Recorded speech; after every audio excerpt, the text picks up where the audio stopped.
nakalimutan. Nakalimutan ko. Ha? Hindi. Sige pa kayo, tatay.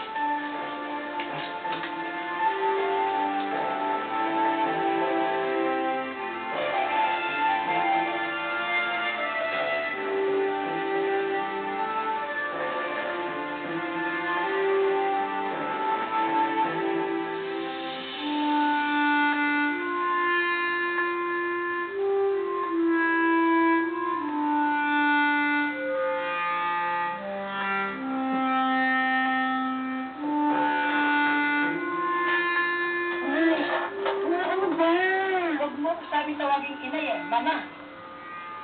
Ano na naman, Mama?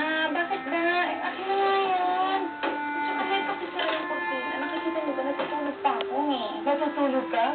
Bakit? Hindi sisiputin natin yung engagement mo ngayon? Tinawagan ko na si Miguel. Sinabi ko na may sakit ako. At saka, pakiramdam ko na magkakasakit nga talaga ako. Kaya paano na, Ana, hindi ka magkakasakit? Eh, higa ka na higa dyan maghapon. Tsaka ano to, anak?